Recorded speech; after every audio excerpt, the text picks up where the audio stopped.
Ömürlerinin baharında sahip oldukları bütün dünya güzelliklerini bu dava için, İslam davası için feda ettiler. Mallarından, makamlarından, mevkilerinden, maaşlarından, Allah-u Teala'nın her türlü verdiği bütün maddi şeylerden fedakarlık gösterip bu davayı bugünlere kadar getirdiler ve en sonunda da hayatlarının baharında canlarını vererek, kanlarını dökerek İslam davasını yücelttiler. Bütün dünyaya Türkiye'de bir İslami hareketin varlığını kanları ve şehadetleriyle duyurdular. Dolayısıyla artık bugün de en çok söylenilmesi ve üzerinde durulması gereken şey onların bize bıraktıkları ve bu kıvama getirdikleri bu dava için biz ne yapıyoruz? Şu anda bizim gösterebildiğimiz fedakarlıklar, yapabildiğimiz şeyler, yaptığımız ve yapmamız gereken şeyler üzerinde tefekkür edip onlar gibi olmak, onların yükselttikleri çıtayı daha yükseltmek için elimizden gelen gayreti göstermemiz gerekiyor. Özellikle gençlere bu miras bıraktıkları bu davaya biz gençlerin sahip çıkması gerekiyor. Daha öne götürmek için, daha ileriye götürmek için. Onlar bu şekilde bir hayat sürdürüp fedakarlık, cefa, her şeylerinden vazgeçerek kıyam dolu bir hayat sürdürüp bu izzeti bize bıraktılar. Biz de onlar gibi davaya fedakarlıkla dolu bir mücadele hayatı geçirip bizden sonrakilere bu izzeti miras bırakmak zorundayız. Dolayısıyla geçen bu 15 yıllık zaman zarfında o günden bugüne kadar çok şey değişti ama bu dava hiçbir zaman değişmeyecek. Yine aynı fedakarlıkları, yine aynı özveriyi, yine aynı çalışma azmini bizden bekliyor. Yıllar geçse de bu çalışma azmi, bu fedakarlık ve bu kan, bu kıyam hiçbir zaman unutulmayacak.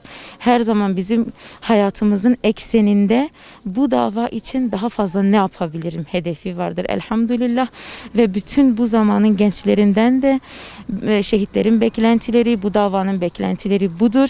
Davayı hayatımızın eksenine yerleştirmek, onun için, onun uğruna elimizden gelen bütün fedakarlıkları göstermek zorundayız. Rabbime hamdolsun ki onların kendilerini feda etmiş olduğu bu dava bugün çok büyüdü ve büyük bir ses getirdi. Çalışma alanlarımız, bütün imkanlarımız arttı. Bize düşen bu imkanları gerektiği gibi kullanıp onların sancağını daha da yükseltmek, yerde bırakmamaktır. Rabbim izin verirse bizlerin de hedefinde ve niyetinde bu var. Son nefesimize kadar, kanımızın son damlasına kadar bu mücadeleyi, bu davanın gereklerini yaşamak ve yaşatmak, bunu çocuklarımıza, torunlarımıza, torunlarımızın torunlarına, nesilden nesile Allah'ın izniyle bu davayı miras bırakacağız ve hiçbir zaman unutmayacağız, unutturmayacağız. Çünkü onlar dünya çapında İslam için birer ışık oldular, birer meşale oldular ve kendilerinin de dediği gibi bir çığır açtılar. Bize düşen de bu çığırdan yürümektir. O çığırın kapanmamasını için elimizden gelen gayreti göstermektir Allah'ın izniyle.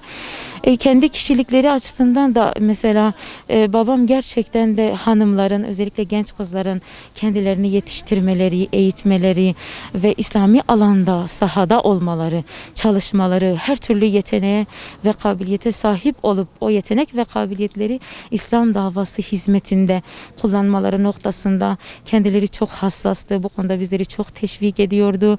Bir bayanın İslami ilim ve kültür noktasında her zaman kendini geliştirmesi, okuması, bilmesi, insanlara bu davayı götürmesi gerektiğini ve kendileri en son şunu dediler. Ömürlerinin son 2 yılında Arapçayı öğrenip Kur'an-ı Kerim'i çevirebiliyorlardı. Dolayısıyla dedi ki kızım dedi ben bir kamyona yüklesem belki kitap okumuşum ama bu Kur'an'dan aldığım hiçbir şeyden almamışım. Ancak bu insanları bu Kur'an'la ikna edersiniz. Alın bunu insanların arasında bununla tebliğ yapın. Kaynağın başından beslenerek insanları uyarın. Bu noktada özellikle hanımların yetişmesi noktasında zira erkeklerin ya şehadet ya zindan vesaire gibi durumlarda aileden ayrıldığını kadın yani çocukların ilk öğretmenin ana olduğunu ve davanın da anaları olmaları gerektiğini sürekli söylerdi. Tabii ki hatırlıyorum o zaman ben 13 yaşındaydım. Her şey olduğu gibi hatırlıyorum. Biz zaten bulunduğumuz yerde babamların ve evde bulunan misafirlerin çatışmaya girecek veyahut da işte böyle bir olaya sebebiyet verecek derecede kendilerini savunacak bir mühimmatları, bir askeri araç gereçleri hiçbir şekilde yok idi. Ve biz gece yarısı gözlerimizi silah sesleriyle açtık. Yani henüz babam dışarı çıkmamış, daha yukarıdan aşağı inmemişken bile silah sesleri ve gaz bombalarını bahçeye atarak, bahçe gayet geniş, ev ortasındaydı. Dolayısıyla onlar saldırıya ilk geldikleri anda zaten öldürmek niyetiyle ve ele geçirmek niyetiyle gelmişlerdi. Bu onun ana delilidir. Çünkü karşılık henüz verilmeden, dışarıya çıkılmadan onlar ateş etmeye başlamışlardı. Biz daha onun o balkondan çıkışından başka da hiçbir şey görmedik ve orada bahçede, zaten ev alt kattı, bahçede hemen o ağaç balkonun dibindeydi ve orada şehit olmuştu. Biz onun şehit olma halini veyahut da işte vurulma anını göremedik. Çünkü bizi o esnada ön kapıdan çıkarıp tutukladılar ve polis araçlarına götürdüler.